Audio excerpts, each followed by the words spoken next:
5th November morning. Let me be accurate in everything, for though you and I have seen some strange things together, you may at the first think that I, Van Helsing, am mad, that the many horrors and the so long strain on nerves has at the last turned my brain. All yesterday we travelled, ever getting closer to the mountains and moving into a more and more wild and desert land. There are great frowning precipices and much falling water, and nature seemed to have held sometime her carnival. Madam Mina still sleep, and though I did have hunger and appeased it, I could not waken her, even for food. I began to fear that the fatal spell of the place was upon her, tainted as she is with that vampire baptism. Well, said I to myself, if it be that she sleep all the day, it shall also be that I do not sleep at night.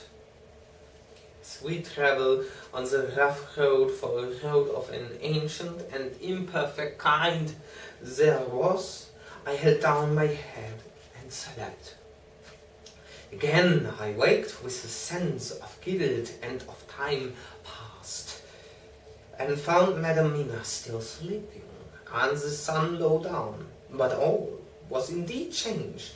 The frowning mountains seemed further away, and we were near the top of a steep, rising hill, on the summit of which was such a castle as Jonathan tells of in his diary.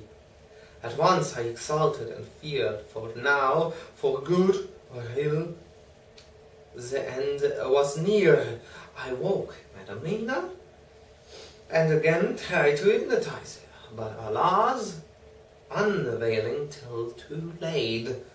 Then ere the great dark came upon us, for even after dawn sun the heavens reflected the gone sun on the snow, and all was for a time in a great twilight. I took out the horses and fed them in what shelter I could. Then I made a fire, and near it I made Madam Mina, now awake and more charming than ever, sit comfortable amid her rugs. I got ready food, but she would not eat, simply saying that she had not hunger. I did not press her, knowing her unavailingness. But I myself eat, for I must needs now be strong for all. Then, with the fear on me of what might be, I drew a ring, so big for her comfort, round where Madam Mina sat, and over this ring I passed some of the wafer, and I broke it, fine, so that all was well guarded. She sat still all the time, so still as one dead, and she grew whiter and ever whiter, till the snow was not more pale. And no word she said, but when I drew near, she clung to me, and I could know that the poor soul shook her from head to feet with a tremor that was pain to feel. I said to her presently, when she had grown more quiet, will you not come over to the fire? For I wished to make a test of what she could. She rose obedient, but when she had made a step, she stopped, and stood as one stricken. Why not go on? I asked. She shook her head, and coming back sat down in her place. Then, looking at me with open eyes, as of one waked from sleep, she said simply, I cannot, and remained silent. I rejoiced, for I knew that what she could not, none of those that we dreaded could. Though there might be danger to her body, yet her soul was safe. Presently the horses began to scream and tore at their tethers, till I came to them and quieted them. When they did feel my hands on them, they whinnied low as in joy, and licked at my hands, and were quiet for a time. Many times through the night did I come to them, till it arrived to the cold hour when all nature is at the lowest, and every time my coming was with quiet of them.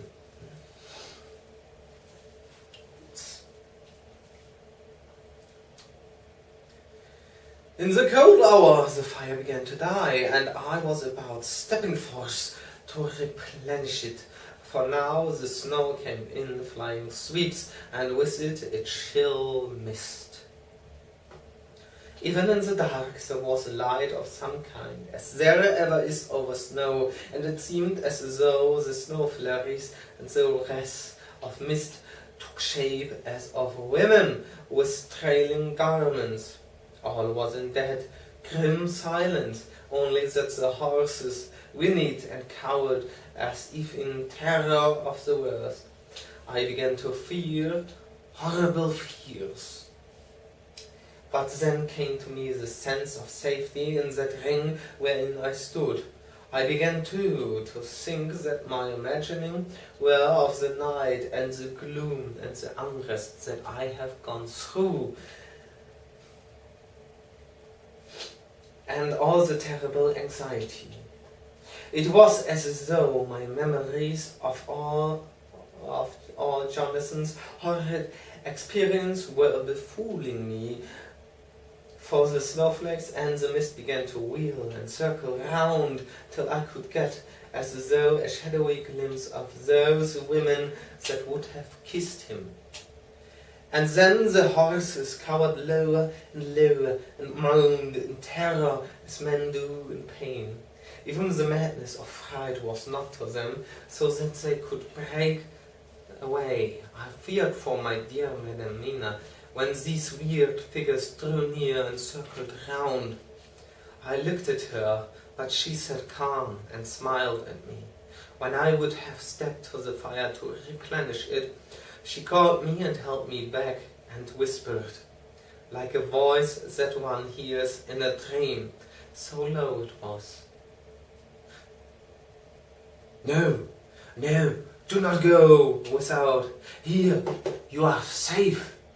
I turned to her and looking in her eyes said, but you, it is for you that I fear. Whereat she laughed, a laugh low and unreal, and said, fear? For me? Why fear for me? None safer in all the world from them than I am.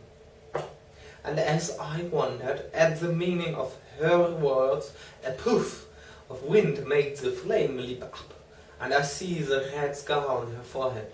Then, alas, I knew. Did I not? I would soon have learned, for the wheeling figures of mist and snow came closer. But keeping ever without the holy circle, then they began to materialize, till, if God have not taken away my reason, for I saw it through mouth, there were before me in actual flesh the same three women that Jonathan saw in the room when they would have kissed his throat. I know the swaying round forms, the bright hard eyes, the white teeth, the ruddy color, the voluptuous lips.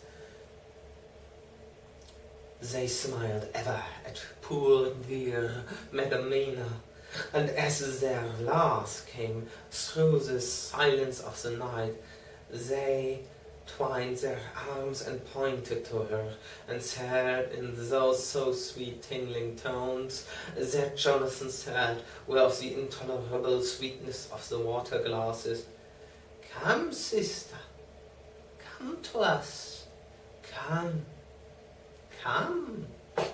In fear I turned to my poor Madam Mina, and my heart with gladness leapt like flame, for oh, the terror in her sweet eyes, the repulsion, the horror told a story to my heart that was all of hope. God be thanked, she was not yet of them. I seized some of the firewood which was by me, and holding out some of the wafer, advanced on them towards the fire. They drew back before me and laughed the low, horrid laugh. I fed the fire and feared them not, for I knew that we were safe within our protections. They could not approach me whilst so armed, nor Madamina while she remained within the ring, which she could not leave no more than they could enter. The horses had ceased to moan and lay still on the ground. The snow fell on them softly, and they grew whiter. I knew that there was for the poor beasts no more of terror. And so we remained, till the red of the dawn began to fall through the snow gloom. I was desolate and afraid and full of woe and terror.